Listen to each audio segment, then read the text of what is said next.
ಏನಕ್ಕೆ ಅಂದ್ರೆ ಅವಳು ಎರಡು ಕಡೆ ಆಟ ಆಡ್ತಾಳೆ ಅದಕ್ಕೆ. ಅದ್ಯಾರೋ ಇದು ಉಂಗ್ರ ಹಾಕೊಂಡ ಇದು ಮಾಡಿ ಅವ್ರು ತುಂಬಾ ಒಳ್ಳೆ ಇರ್ಬೋದು. ತಲೆ ಮೇಲೆ ಕೂದಲೈತೆ ಮುಖದಲ್ಲಿ ಗಡ್ಡ ಇಲ್ಲ ಅಂತಾನೆ. ಡ್ರೋನ್ ಪ್ರತಾಪ್ ಲೈಕ್ ಅವ್ರು ಫುಲ್ ಸಿಲ್ಲಿ ರೀಸನ್ಸ್ಗೆ ಕೋಪ ಎಲ್ಲ ಮಾಡ್ಕೊ. ಆದ್ರೆ ಹಳ್ಳಿ ಹುಡುಗರಿಗೆ ಸ್ವಲ್ಪ ವ್ಯಾಲ್ಯೂ ಕೊಡಬೇಕು. ಬಸ್ ಅದು ಸ್ಕ್ರಿಪ್ಟೆಡ್ ಪ್ರೋಗ್ರಾಮ್ ಅಂತ. ಸೊ ಬಿಗ್ ಬಾಸ್ ಏನಕ್ಕೆ ಇಷ್ಟ ತಮಗೆ? ನಮಗೆ ತನಿಷಾ ಅವರು ಸ್ವಲ್ಪ ಚೆನ್ನಾಗಿ ಆಡ್ತಾರೆ, ಸಂಗೀತ ಅವರು ಚೆನ್ನಾಗಿ ಆಡ್ತಾರೆ. ಅದೊಂದು ಗೇಮ್ ಮುಂಚೆಯಿಂದನೂ ಅದು ನಡೀತಾ ಇದೆಯಲ್ವಾ, ಸುಮಾರು ಚಾನಲ್ ಇದರಲ್ಲಿ ಏನು ಎಷ್ಟು ಒಂದು 5-6 ವರ್ಷದಿಂದ ನಡೀತಾ ಇದೆಯಲ್ಲ, ಅದರಿಂದ ಅದು ಬಿಗ್ ಬಾಸ್ ಇಷ್ಟ. ಮ್ಯಾಮ್ ಅಲ್ಲಿ ಕಂಟೆಸ್ಟೆಂಟ್ಸ್ ಎಲ್ಲ ಚೆನ್ನಾಗಿರ್ತಾರೆ, ಜೊತೆಗೆ ಚೆನ್ನಾಗೂ ಪಾರ್ಟಿಸಿಪೇಟ್ ಎಲ್ಲ ಮಾಡ್ತಿರ್ತಾರೆ. ಅವ್ರು ಚೆನ್ನಾಗಿ ಆಟ ಆಡ್ತಾರೆ, ಒಬ್ಬರು ದುಶ್ಮನ್ ಥರ ಆಡ್ತಾರೆ, ಒಬ್ಬರು ಕೂಲಾಗಿರ್ತಾರೆ. ಚೆನ್ನಾಗಿದ್ದರೂ ಭಾಳ ಖುಷಿ ಪಡ್ತೀವಿ. ಇನ್ನೂ ಕಷ್ಟ ರೈತರುಗಳ್ನ ಬಿಟ್ಟಿದ್ದು ಇನ್ನೂ ಚೆನ್ನಾಗಿ ಆಡ್ತಿದ್ರು ಅವರು.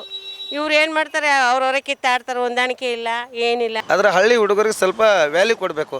ಬಿಗ್ ಬಾಸಲ್ಲಿ ಸಿಟಿ ಹುಡುಗರಿಗೆಲ್ಲ ಹಳ್ಳಿ ಪ್ರತಿಭೆಗಳು ಈ ಥರ ಹುಡುಗರು ಇರ್ತಾರಲ್ಲ, ಇವರಿಗೆ ಯುವಕರಿಗೆ ಸ್ವಲ್ಪ ವ್ಯಾಲ್ಯೂ ಕೊಡಬೇಕು. ನಿಮ್ಮ ಫೇವ್ರೇಟ್ ಯಾರು? ಸಂಗೀತ. ತಲೆ ಮೇಲೆ ಕೂದಲೈತೆ ಮುಖದಲ್ಲಿ ಗಡ್ಡ ಇಲ್ಲ ಅಂತಾನೆ. ಅವನ ಮೇಲೆ ಬರ್ತೀವಿ ವಿನಯ್ ಹೇಳ್ತಾನೆ, ನಿನಗೆ ತಲೆ ಮುಖದಲ್ಲಿ ಕೂದಲಿಲ್ಲ ತಲೆಯಲ್ಲಿ ಕೂದಲೈತೆ, ಅದಕ್ಕೆ ನಮಗೇನಂದ್ರೂ ಬರ್ತೀವ್ರವರು. ಸಂಗೀತನು ಮತ್ತೆ ಕಾರ್ತಿಕ್ ಅವ್ರು. ಅದ್ಯಾರೋ ಇದು ಉಂಗ್ರ ಹಾಕೊಂಡ ಇದು ಮಾಡಿ ಅವ್ರು ತುಂಬ ಒಳ್ಳೆ ಇರ್ಬೋದು.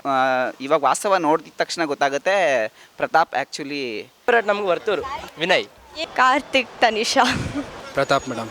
ನಂಗೆ ಸಂಗೀತ ತುಂಬ ಚೆನ್ನಾಗಿ ಆಟ ಆಡ್ತಾರೆ, ತುಂಬ ಟಾಸ್ಕಲ್ಲಿ ತುಂಬ ವಿನ್ ಆಯ್ತಾರೆ, ಅವ್ರಿಗೆ ತುಂಬ ಗೆಲ್ಲೋದು ಇದೆ, ಹಂಗಾಗಿ ಸಂಗೀತ ತುಂಬ ಕಡಿಮೆ. ನನಗೆ ಕಾರ್ತಿಕ್ ಇಷ್ಟ. ಓಕೆ, ಸೊ ಬಿಗ್ ಬಾಸ್ ಮನೆಯಲ್ಲಿ ನೆಗೆಟಿವ್ ಪರ್ಸನ್ ಯಾರು? ಮೈಕಲ್ ಅವ್ರು ಸ್ವಲ್ಪ ಓವರಾಗಿ ಮಾತಾಡ್ತಾರೆ. ನೆಗೆಟಿವ್ ಪರ್ಸನ್ ಅಂದರೆ ವಿನಯ್ ಅವರ ಅಂತ ಹೇಳಿದ್ರೆ ಸಂಗೀತ ಅವರು ಅಂತ.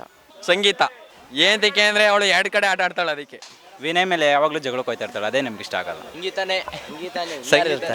ಸಂಗೀತನೇ ಸಂಗೀತ.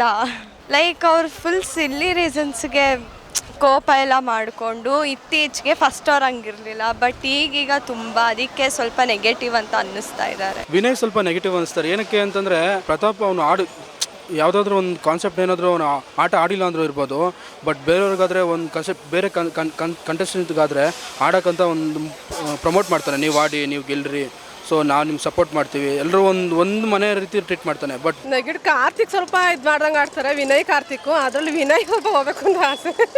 ಓಕೆ, ಮನೆಯಲ್ಲಿ ಸುಮ್ಮನೆ ಕಾಲು ಕೆರ್ಕೊಂಡು ಜಗಳಕ್ಕೆ ಬರೋದು ಯಾರು? ವಿನಯ್ ಸ್ವಲ್ಪ ಆ್ಯಟಿಟ್ಯೂಡಾಗಿ ಮಾತಾಡ್ತಾರೆ, ಸಂಗೀತ ಅವ್ರಿಗೆಲ್ಲ ಸ್ವಲ್ಪ ಆ್ಯಟಿಟ್ಯೂಡಾಗಿ ಮಾತಾಡ್ತಾರೆ, ಅದಕ್ಕೆ ಜಗಳಕ್ಕೆ ಯಾರು ಬರೋದಿಲ್ಲ. ಇವಳು ಯಾರು ಸಂಗೀತ ಎಲ್ಲಾನು ಕ್ರಿಯೇಟ್ ಮಾಡ್ತಾಳೆ, ಜಗಳ ಮಾಡೋ ಥರ ಹೇಳಿ ಗಲಾಟೆ ಮಾಡಿಸ್ತಾಳೆ ಅಷ್ಟೇನೆ, ಮತ್ತು ಸುಮ್ಮನೆ ಆಗ್ಬಿಡ್ತಾಳೆ, ಇನ್ನೇನು ಇಲ್ಲ. ಅವ್ನು ವಿನಯೇ ಬೆಸ್ಟ್. ಪ್ರತಿ ಸಲ ಅಂದರೆ ಸಂಗೀತ ಅವರು ಬರ್ತಾರೆ, ಆಮೇಲಿಂದ ಮತ್ತು ವಿನಯ್ ಅವರು ಜಗಳ ಮಾಡ್ತಿರ್ತಾರೆ. ವಿನಯ್ ಸುಮ್ಮನೆ ವಿನಯ್ ಮತ್ತು ಸಂಗೀತ ಇಬ್ಬರು ಏನಾದರೂ ಒಂದು ಸಣ್ಣ ತಪ್ಪಾಗಿರಲಿ, ಅಟ್ಲೀಸ್ಟ್ ಇವಾಗ ಪ್ರತಾಪ್ ಮೇಲೆ ಒಂದು ಸ್ನಾನ ಮಾಡೋಕ್ಕೆ ಹೋದಾಗ ಸೊ ಅಲ್ಲಿ ಇಲ್ಲ ನಾನು ಬಕೆಟಲ್ಲಿ ನೀರು ತುಂಬಿದೆ, ನೀನೆಂತಕ್ಕೆ ಹೋದೆ ಸ್ನಾನಕ್ಕೆ, ಸೊ ಆ ಥರ ವಿಷಯಗಳು ಸಣ್ಣ ಪುಟ್ಟ ವಿಷಯಗಳು ಜಗಳ ಆಡ್ತಾರೆ. ಬಟ್ ಏನಕ್ಕೆ ಅಂತಂದರೆ ಬೇಕು ಅಂತ ಜಗಳ ಆಡ್ತಾರೆ ಏನಂತ ಗೊತ್ತಿಲ್ಲ. ಸಂಗೀತ ಫಸ್ಟ್ ಬರ್ತಾ ಇರೋದು, ಅವಳು ಫಸ್ಟ್ ಹೋಗ್ಬಿಡ್ಲಿ ಮನೆಯಿಂದ, ನಮ್ಮ ಡ್ರೋನ್ ಪ್ರತಾಪ್ ಇನ್ನಾಗಿ ಹೋಗ ಚಿಕ್ಕ ಹುಡುಗರ ಹೆಸರು ಹೇಳ್ಕೊಂಡೆ. ಸಂಗೀತನೇ ಮುಂಚೆ ಚೆನ್ನಾಗಿ ಆಡ್ತಾಯಿದ್ರು, ಇವಾಗ ಡಬಲ್ ಗೇಮ್ ಅದೇ ಇಷ್ಟ ಆಗಲ್ಲ. ಇದ್ರೆ ಒಂದು ಕಡೆ ಸೈಡಲ್ಲಿ ಕರೆಕ್ಟಾಗಿ ಒಂದು ವೇಲ್ ಹೋಗಬೇಕು. ಸಂಗೀತ ಇಲ್ಲ, ಯಾವುದೇ ಒಂದು ಚಿಕ್ಕ ರೀಸನ್ಸ್ ಆದರೂ ಕೂಡ ಅವರು ಜಗಳ ಆಡ್ಕೊಂಡು ಬರ್ತಾರೆ. ಲೈಕ್ ಸಿಲ್ಲಿ ಮ್ಯಾಟರ್ಸ್ ಕೂಡ ಅವತ್ತು ಯಾವುದೋ ಲ್ಯೂಡೋ ಗೇಮಲ್ಲೂ ಹಂಗೆ ಆಯಿತು. ಆಡ್ಬೇಕಾದ್ರೆ ಆಪೋಸಿಟ್ ತನಿಷಾ ಮತ್ತು ಕಾರ್ತಿಕ್ ಇದ್ದರು, ಸೊ ಇವರು ನನ್ನನ್ನು ಸೇವ್ ಮಾಡ್ಬೋದಿತ್ತು ಅಂತ ಆ ಥರ ಸಿಲ್ಲಿ ರೀಸನ್ಸ್ಗೆ ಬರ್ತಾರೆ. ಸುಮ್ಮನೆ ಜಗಳಕ್ಕೆ ಬರೋದು ಅಂತಂದರೆ ನಮ್ಮ ವಿನಯ್ ಇದು ಸಂಗೀತ ಕಾರ್ತಿಕ್ ಅವರೇ. ಓಕೆ, ಸೊ ಯಾರು ಎಲಿಮಿನೇಟ್ ಆಗಬೇಕು? ಮನೆಯಿಂದ ಆಚೆ ಯಾರು ಹೋಗ್ಬೇಕು? ಮೈಕಲ್ ಹೋಗ್ಬೇಕು. ವಿನಯ್ ಅವರು ಮನೆಯಿಂದ ಯಾರು ಆಚೆ ಹೋಗೋದು ಅಂದರೆ ಒಂದು ಹೆಂಗ್ಸಿದಲ್ಲಿ ನೋಡ್ರಿ, ದಪ್ಪಗೆ ಒಂಥರ ಎಲ್ಲದೂ ನಾನು ಒಂಥರ ಅವ್ರು ಹೋಗ್ಬೇಕು. ಅವ್ರು ಸುಮ್ಮನೆ ಗೈಯಳಿ ಅವ್ರು ಸರಿ ಮಾಡಲ್ಲ, ಟಾಸು ಬರೀ ಜಗಳ ಮಾಡೋದೆ. ನನಗೆ ವಿನಯ್ ಹೋಗಬೇಕು ಅಂತ. ಇವಾಗ ಸಂಗೀತ ಹೋದ್ರೆ ಒಳ್ಳೇದೇ, ಆ ಕಾರ್ತಿಕ್ ಎಲ್ಲ ಮೋಸ ಮಾಡಿದಾಳೆ ಅವಳು. ನಮಗೆ ಸಂಗೀತನೇ ಹೋಗ್ಬೇಕು ಮೇಡಮ್. ನಮ್ಗೆ ಮನೇಲಿ ಯಾರು ತುಂಬ ಸೇಫ್ ಝೋನಲ್ಲಿ ಆಟ ಆಡ್ತಿದ್ದಾರೆ, ತುಂಬ ಕಾಮಾಗಿ? ನಮ್ರತ ಅವರು ಸ್ವಲ್ಪ ಹಂಗೆ ಯಾರ ಹತ್ರನೂ ಮಾತಾಡಲ್ಲ, ಮಾತಾಡ್ದಿರ ಓವರಾಗಿ ಅವರೇ ಮಾತಾಡ್ಕೊಂಡು ಇದು ಮಾಡ್ಕೊತಾರೆ. ನಮ್ರತ ಅನ್ಸುತ್ತೆ ಅಕ್ಕ. ಏನಿಲ್ಲ, ನಮಗೆ ಅವರು ಸ್ಟಾರ್ಟಿಂಗ್ ಬಂದಾಗ ತುಂಬ ಎಕ್ಸ್ಪೆಕ್ಟೇಷನ್ ಇತ್ತು, ತುಂಬಾ ಇದು ಅಂದ್ಕೊಂಡ್ಬಿಟ್ಟಿದ್ದು. ಅವ್ರು ತುಂಬ ಇಷ್ಟ ಇದ್ರು ಅಕ್ಕ ಸ್ಟಾರ್ಟಿಂಗ್ನ ಬಿಗ್ ಬಾಸಿಗೆ ಬರ್ತಾ ಇದ್ದಾರೆ ಅನ್ನೋ ಈಗ ಸ್ಟಾರ್ಟಿಂಗೇ ತುಂಬ ಇಷ್ಟ ಆಯಿತು. ಯಾಕೆಂದರೆ ಅವರು ಆಮೇಲೆ ವಿನಯ್ ಗ್ರೂಪಲ್ಲಿ ಸೇರಿಕೊಂಡ್ರಲ್ಲ ಅವರು. ಓಕೆ, ಸೊ ನಿಮ್ಮೆಲ್ಲರಿಗೂ ಅನ್ಸುತ್ತೆ ಬಿಗ್ ಬಾಸ್ ಅದು ಸ್ಕ್ರಿಪ್ಟೆಡ್ ಪ್ರೋಗ್ರಾಮ್ ಅಂತ? ಇಲ್ಲ ಅಕ್ಕ, ಇಲ್ಲ. ಯಾಕೆಂದರೆ ಈಗ ನೀವು ಸಂಗೀತನೇ ತೊಗೊಬೋದು, ಎಷ್ಟು ಅಳ್ತಾವ್ರೆ, ಎಷ್ಟು ಅವ್ರಿಗೆ ಒಂದು ಸ್ವಲ್ಪ ಅಲ್ಟ್ ಆಗ್ತಿದೆ ಅಲ್ಲ.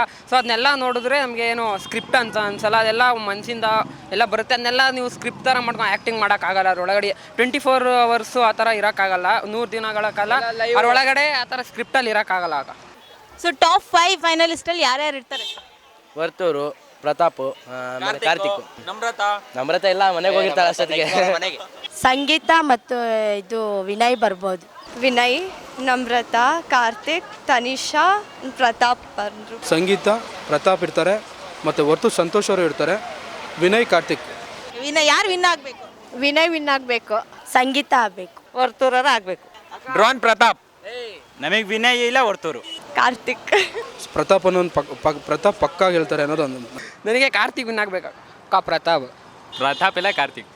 ಮೈಕಲ್. ಮನೇಲಿ ಯಾರು ಫ್ರೆಂಡ್ಶಿಪ್ ತುಂಬ ಇಷ್ಟ ಆಗುತ್ತೆ? ಕಾರ್ತಿಕ್, ತನಿಷಾ. ಫ್ರೆಂಡ್ಶಿಪ್ಪು ಸಂಗೀತ ಮತ್ತು ವಿನಯ್. ಓಕೆ, ಸೊ ನಿನ್ನೆ ಶ್ರುತಿ ಅವ್ರ ಪಂಚಾಯಿತಿ ಇತ್ತು. ಸೊ ಅದರ ಮೇಲಿನ ಒಂದು ಒಪಿನಿಯನ್ ನಿಮ್ಮಲ್ಲಿ ಏನಿದೆ? ಇಲ್ಲ ಅಕ್ಕ, ಚೆನ್ನಾಗಿ ಮಾಡಿದ್ರು. ಸೊ ಕಿಚ್ಚ ಸುದೀಪ್ ಸರ್ನ ತುಂಬ ಮಿಸ್ ಮಾಡಿಕೊಂಡು, ಸೊ ಅವ್ರು ಎವ್ರಿ ವೀಕೆಂಡ್ ನಾವು ಅವ್ರಿಗೋಸ್ಕರ ಕಾಯ್ತಾ ಇದ್ದು. ಸೊ ಈ ಸಲ ಏನೋ KCC ಮ್ಯಾಚ್ ಇತ್ತು ಅಂತ ಅವರು ಬರೋಕ್ಕಾಗಲಿಲ್ಲ. ಸೊ ಶ್ರುತಿ ಮ್ಯಾಮು ಚೆನ್ನಾಗೇ ಮಾಡಿಕೊಟ್ರು.